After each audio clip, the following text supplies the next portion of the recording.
You're walking through tall grass 100,000 years ago. The sun is setting. You hear something move behind you. You turn around and see two yellow eyes reflecting the last bit of daylight. A cave lion, twice the size of any lion alive today. 700 pounds of muscle, claws, and teeth, and it's looking directly at you. You have no gun, no knife, not even a sharp stick. Your teeth are flat. Your nails are useless. You can't outrun it. You can't outclimb it. You can't fight it. So how are you still here?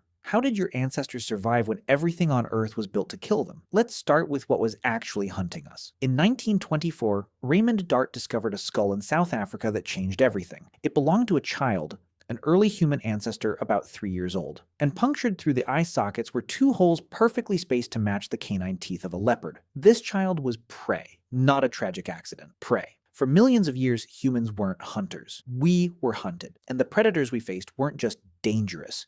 They were apex killers that had spent millions of years evolving to hunt large mammals, starting with the saber-toothed cat, Smilodon fatalis, 11-inch canines, 600 pounds, built like a tank with a bite designed to puncture the throats of bison and camels. It didn't chase, it ambushed. It waited in tall grass or near water sources and exploded out at 30 miles per hour. One bite to the neck and you were done. And it wasn't alone. The short-faced bear, Arctodus simus, the largest mammalian land predator in North America, 12 feet tall when standing, 2,000 pounds, long legs built for endurance running. Most bears today are opportunistic. They'll eat berries, fish, whatever. The short-faced bear was a hypercarnivore. It ate meat. Only meat, and it could run 40 miles per hour. If it saw you, you were already dead. Then there were the cave hyenas, Crocuta spelaea, larger and stronger than modern hyenas with a bite force of 1,100 pounds per square inch. For context, your bite is about 162 pounds per square inch. A cave hyena could crush bones to get at the marrow inside. They hunted in packs of 20 or more, coordinated, relentless, and they hunted at night when early humans could barely see. Dire wolves ran in packs of 30. Cave lions were 25% larger than African lions and hunted in groups. Giant cheetahs, scimitar cats, terror birds in South America that stood 10 feet tall with beaks that could shatter skulls. Everywhere humans went, something was trying to eat us. And here's the thing, we had nothing. A chimpanzee, our closest relative, is 3 times stronger than an adult human. Chimps have fangs, they can climb 30 feet in seconds, and they still get killed by leopards regularly. We were slower than chimps, weaker than chimps. We couldn't see well in the dark, we couldn't smell predators from a distance. Our hearing was mediocre. We were upright, which made us visible from far away. And our baby screamed constantly and couldn't even walk for a year. By every biological measure, we should have been extinct in 100,000 years, but we're not. They are. Every single predator I just listed is gone, and we're here. So what happened?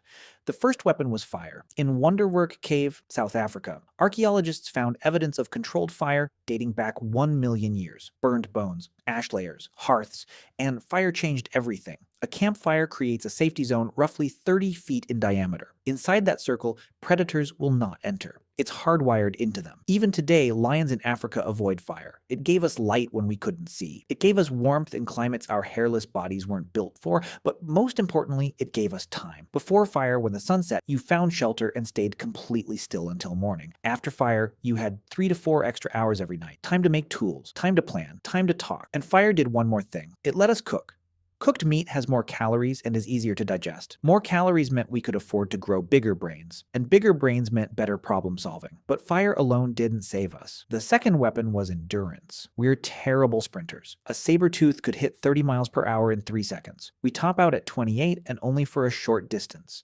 But here's what no other predator could do. Run for hours. We have something called persistence hunting. You don't chase an animal at full speed, you track it at a jog, just fast enough to keep it moving. You follow it for 3, 4, 6 hours. The animal runs, stops, overheats, runs again. It can't sweat like we can. It can't cool down while moving. Eventually, it collapses from heat stroke, and you walk up and kill it with a rock. Humans are the only species on Earth that can do this. This endurance is what drove our hunt and secured our survival. The third weapon was pattern recognition.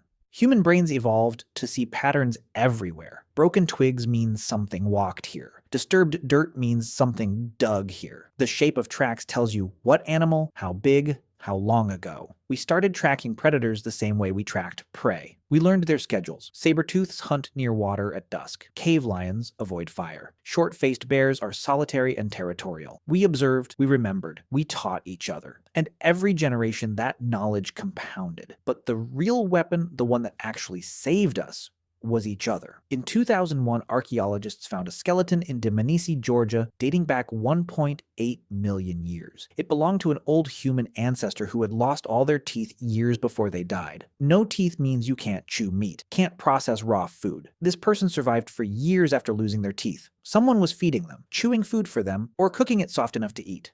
No predator does this. A lion with no teeth dies. A human with no teeth gets taken care of. In Shanidar Cave, Iraq, researchers found a Neanderthal skeleton from 60,000 years ago. He had a healed broken arm, was blind in one eye, and had severe arthritis. He lived to about 40 years old. He couldn't hunt, couldn't fight, but his group kept him alive anyway. This is what separated us. We didn't just cooperate, we cared. And we didn't just hunt in groups, we strategized. Wolves hunt in packs, but it's instinct. Humans hunt in packs with roles. You drive the animal toward the cliff, you wait at the bottom with spears, you cut off the escape route. We used language to communicate complex plans. We threw spears from a distance, something no predator could defend against. 5 humans with spears and a plan could kill a saber-tooth. And we did. Around 400,000 years ago, the Schöningen spears were crafted in Germany. Wooden throwing spears, aerodynamic, balanced, designed to kill from 30 feet away. We stopped running. We started hunting. And then, around 50,000 years ago, something shifted. Humans migrated out of Africa into Europe, Asia, Australia, the Americas, and everywhere we went, the megafauna started disappearing. Saber-tooths went extinct 10,000 years ago. Cave lions, 14,000 years ago. Short-faced bears, 11,000 years ago. Woolly mammoths, giant sloths, terror birds, all gone. There's debate about how much humans contributed versus climate change, but the pattern is undeniable. Every continent we reached, the large predators vanished within a few thousand years. We didn't just survive them. We outlasted them, outthought them, eliminated them. Because here's the truth.